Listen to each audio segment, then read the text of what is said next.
빚을 갚지 못해서의 경매로 넘어간 부동산들이 작년에만 10만 건이 넘어섰다, 이런 소식이 지금 전해졌는데, 글쎄요, 왜 이런 상황이 지금 나타나고 있는 거예요?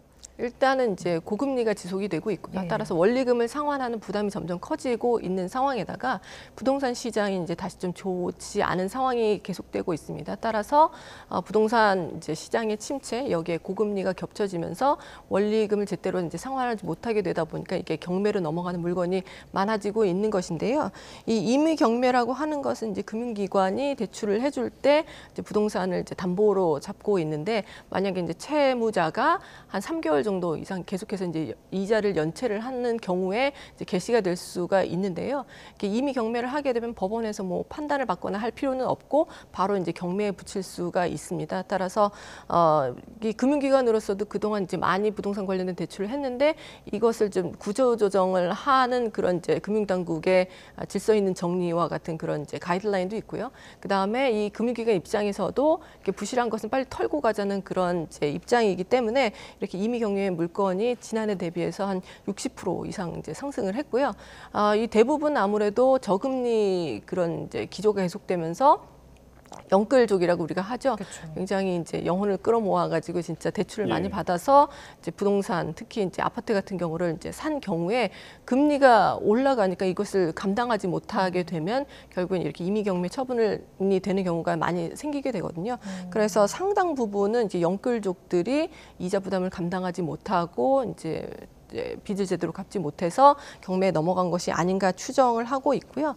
이거와 덧붙여서 이제 전세 사기가 한동안 굉장히 많이 이슈가 됐었는데, 이런 전세 사기 물건들도 사실 임의 경매가 늘어나는데 상당히 큰 영향을 미쳤을 것으로 지금 추정이 되고 있습니다.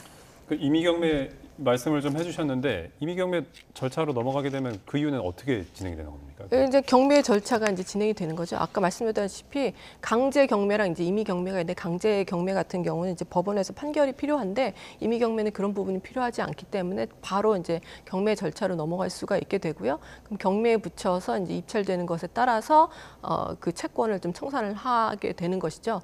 그래서 요 이제 임의 경매 물건이긴데 아무래도 고금리가 아직 그래도 좀 더 지속이 될 것으로 예측이 되고 있습니다. 금리 인하가 올해 중으로는 이루어질 것 같지만 뭐 하반기 얘기가 이제 나오고 있기 때문에 실제로 시장 금리가 떨어질 때까지는 조금 더 시간이 걸릴 것으로 예상이 돼서 고금리가 지속되고 부동산 침체가 완전히 이제 다시 또 반등하는 것으로 급격하게 이제 변하지 않는다면 임의 경매 물건은 앞으로도 좀 상당 기간 더 나올 것으로 생각이 됩니다.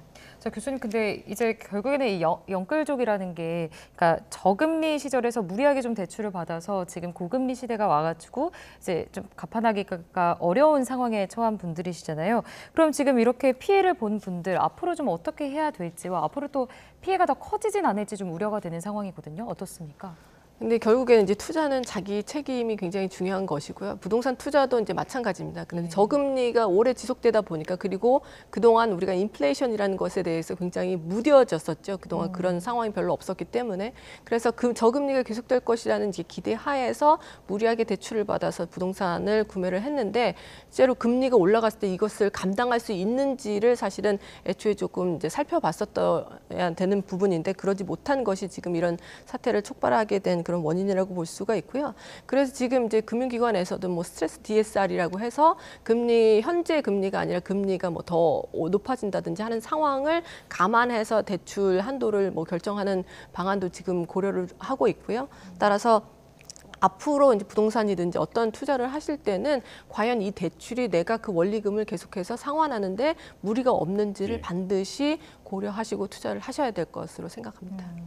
알겠습니다.